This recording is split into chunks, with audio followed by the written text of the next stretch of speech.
Hey guys, and welcome back to my channel. So I am still sick, but now I'm sick in the way that my throat hurts and it hurts to swallow. That's what she said. Michael. So I'm sorry if I speak weirdly, but this is really hard to do. So anyways, I got this one article that says it's not just mansplaining. Here's some more words to describe things men do wrong. And at first I was like, here we go again.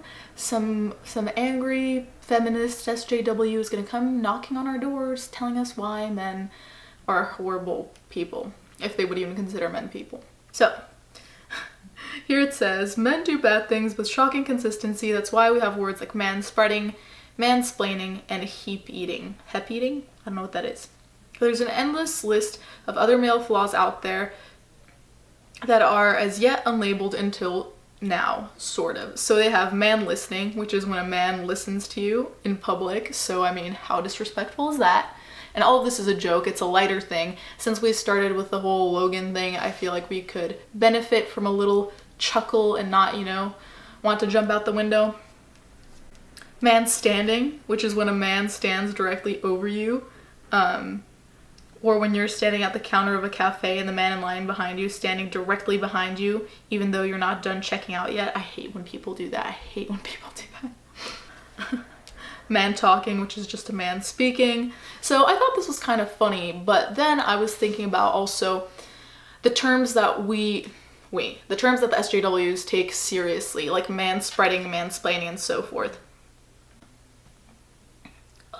And I never did a video about that. So here they linked the words manspreading, mansplaining, and hepeating, which I don't know what that is. So I thought we could click on it and see where this all goes. Hepeating is the new mansplaining, and it's definitely happened to you. Okay, so it's in the culture section, so it could be comedy, but we have yet to see.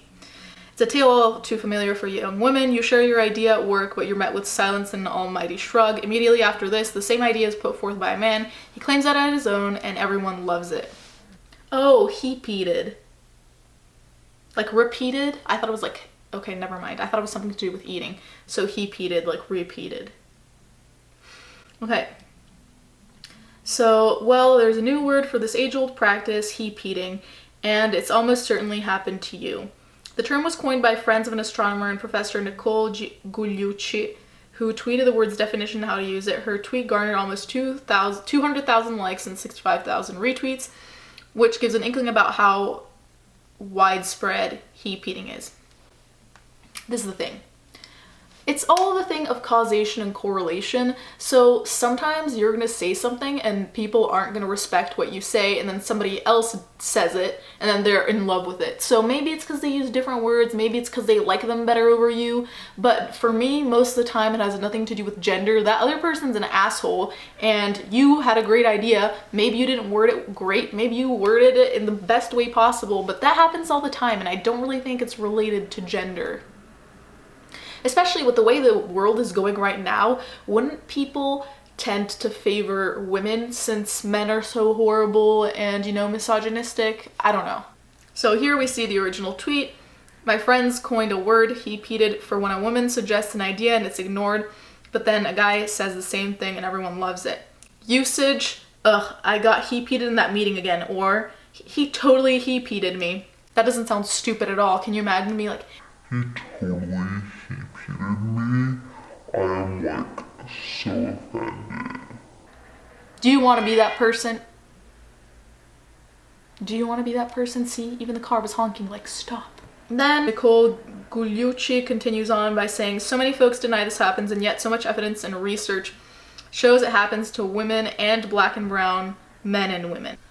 So it's very convenient to say, oh, there's so much research, and then not show any research, not even just show the numbers, like the conclusions of the research. So I would not believe that. I mean, I don't believe this, but even if I were inclined to believe it, the fact that they leave out any numbers or statistics, it just sounds like bullshit to me.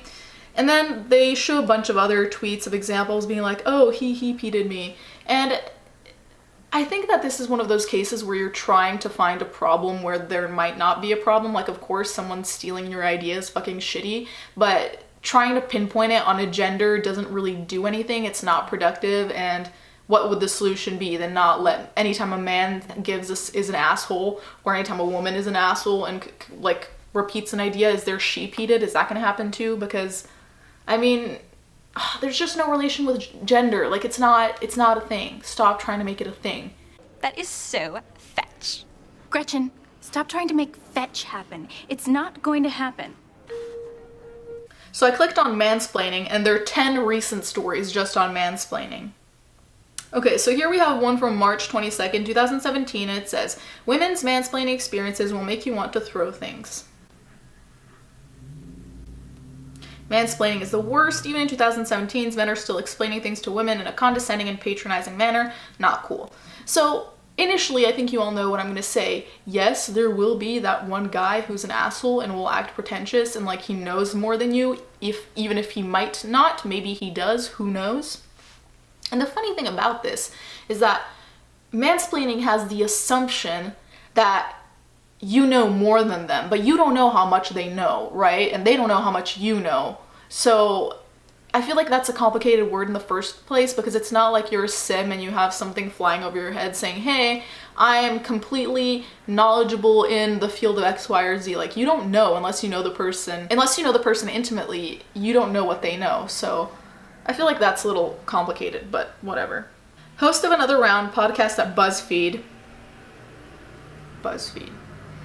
Tracy Clayton asked women to share their everyday experiences of mansplaining, and somewhat depressingly, the responses flooded in.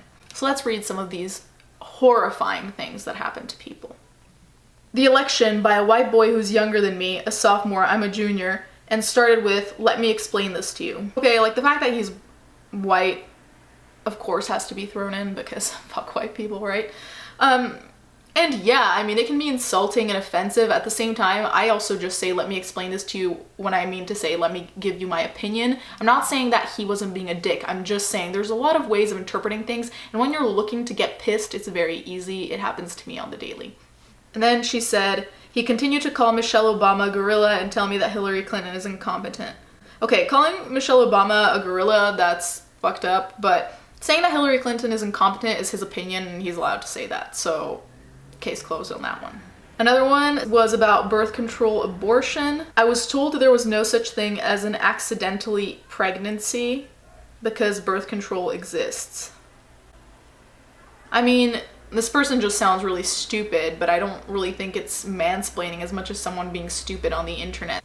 The fact is, this definition is so fluid that it seems like anything a guy says could be considered mansplaining. Like if this guy told you that he has a dog and 2 cats, you could say, oh yeah, he was mansplaining because he was acting like I didn't know that. And maybe you didn't know that, so let someone speak. They're allowed to speak, even if they're men or, God forbid, white. Here we have another one. I recently had a guy mansplain pregnancy to me and 3 other women, one of whom has 4 kids. Miraculously, he's still alive. Now, yeah, I think that sounds really stupid on his part.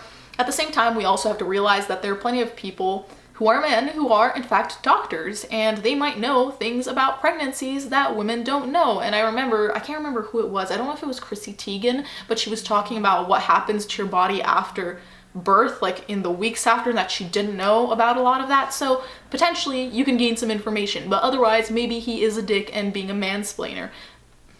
I'm using that term ironically, obviously.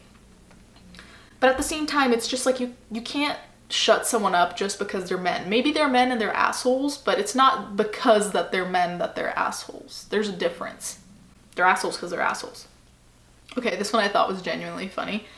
Once a man tried to explain an article to me, an article I wrote. Oh my god, that would have been so much fun to just like let them explain their whole thing and then just be like, yeah, I wrote it. But again, a lot of this just seems like someone being a douche more than a man being like, hey, because I'm a man and because you're a woman, I'm going to explain things to you because you don't know. Now, certainly there are people like that out there. There are all types of people, and there are for sure people out there like that. But to act like any time a man, and especially a white man, is speaking, they're trying to explain something to you, I mean, we've all known those douches, but I don't think the correlation is like between skin tone or between gender as much as people being fucking dicks. But I digress. Anyways, guys, I don't think I can speak for much longer, so I'm gonna cut it short. This article was forwarded to me by someone. They haven't yet told me how to credit them, so I will credit them in the description. Anyways, thanks for watching. Let me know what you think, and let's get on with the fan art.